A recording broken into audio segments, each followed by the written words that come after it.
hooggantoonni fi hojjettoonni bulchiinsa magaalaa Shaggar hojii kenna tajaajila wirtuu tokkoo Gaaddisa Odaa bulchiinsa magaalaa Adaamaa daawwachuun muuxannoo qooddatan. Itti gaafatamaa waajjira Public Service misooma qabeenya namaa magaalaa Shaggar obbo Jammaraa Shibbiruu muuxannoon kenna tajaajila wirtuu tokkoo Adaamaa kun hojii hawaasa isaanii saffisiisuuf dursanii itti deemuun fakkeenyummaa waan qabaniif nuufis hojii kennaafis galtee ta'a jedhan. Hayyoonni muuxannoo qooddachuu kun yeroo ammaa kana keessattuu magaalli Adaamaa kenna tajaajila iddoo tokko bal'inaan yaa magaalota itti deeman keessaa tokko bulchiinsa magaalaa Adaamaati.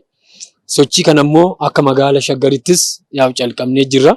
Haa ta'uti garuu immoo isaan dursanii waan deemaniif waan achitti nu hafuu jiraate asirraa ilaallee gallee itti guuttannee karaa wal fakkaataadhaan tajaajila si'ataa fi lammiin itti gammade kennuuf jecha muuxannoo asirraa argan dabalachuudhaaf gara kanatti dhufne jecha.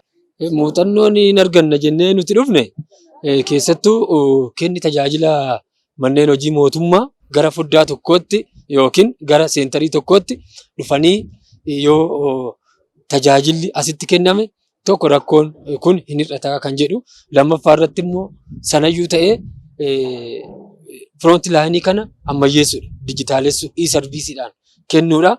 Isaan kana walitti qabnee kenna tajaajilaa keenya si'ataa taasisuudhaaf deemnaa jennee kan kaanu jechaadha. Isa kana immoo magaalaa Adaamaa dursee deemee waan jiruuf isa kana asirraa fudhachuudhaaf kan fudhanne kan immoo gara magaalaa Shaggaritti appilaayi goonee akkamitti hojiirra oolchina kan jedhu ilaaluudhaaf tiimii qabannee asitti argamnee jirra jechaadha. Itti gaafatamaa waajjira Public Service misooma qabeenya namaa magaalaa Adaamaa obbo Mokraa Dinquu kenni tajaajila wirtuu tokkoo magaalichatti eegalame hojmaataan hoogganamuun cinatti teknooloojiin deeggaramuun rakkoolee hawaasa keenyaa deddeebisan xiqqeessee jira jedhan. Daawwannaa guyyaa irraa kenna tajaajila wirtuu iddoo tokkoo Gaaddisa Odaa Adaamaa bulchiinsi magaalaa Shaggar kutaalee magaalaa 12 qaban irraa humna isaanii fidanii daawwataniiti kan jiran. Hojiin daawwatame kun akka keenyatti hojiin hojjenne maal hojjenneet maal daawwatanii kan jedhu kaasuudhaaf tokkoffaa maqaa Gaaddisa Odaa Adaamaatiin wiirtuu tajaajila iddoo tokkoo bakkee tokkotti moggaasneeti kan jirru. Wiirtuu kana keessatti immoo maaltu hojjetamaa jennu tokko hojii kana hojimaataan hoogganaa deemudha. Hojimaataan hoogganaa deemudha. Hojimaanni kun immoo sadarkaa magaalaa qofa osoo hin taane kutaa magaalattis aanattis akka raawwatamu gochuudha. Kana jechuun sirna ijaaraa deemaati kan jirru. Sirna uummata kanaaf ta'uu danda'u, sirna uummata kana tajaajiluu danda'u ijaaraa deemaati kan jirru kana raawwannee jirra. Kuufamni hojii magaalarra ture, kutaa magaalarra ture aanatti akka gadi bu'uu danda'u abbaan dhimmaa xaarii fi baasii tokko malee naannuma inni jirutti tajaajila akka argachuu danda'u hojiin kun hojjetameera.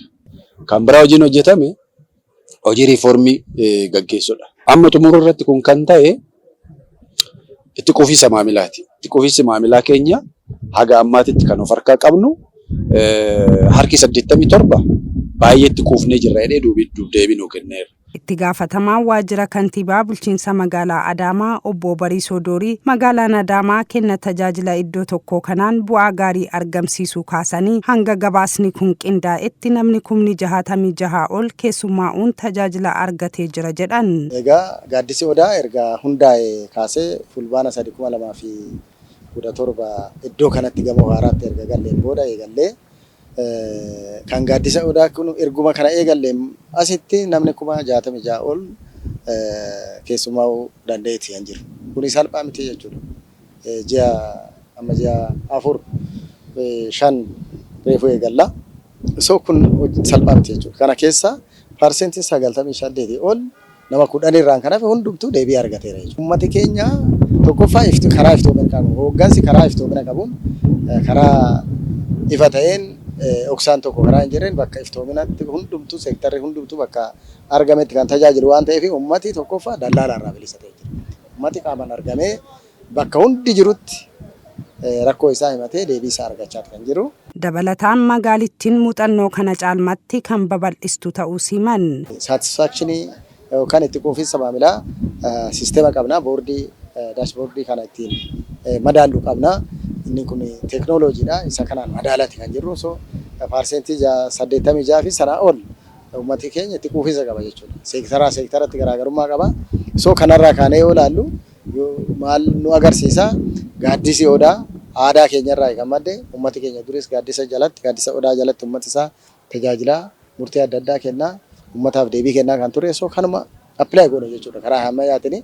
So inni kun itti quufinsi uummata keenya sadarkaa sanatti dhufuun fi uummati keenya nutti dhiyaachuu agarsiisa. Hojjettoonni magaalaa Shaggarii muuxannoo kana qooddachuuf dhufanis hojii muuxannoo kana galtee taasifachuun gara magaalaa isaaniitti galanii muuxannicha hojiitti hiikuuf qophii ta'uu himan.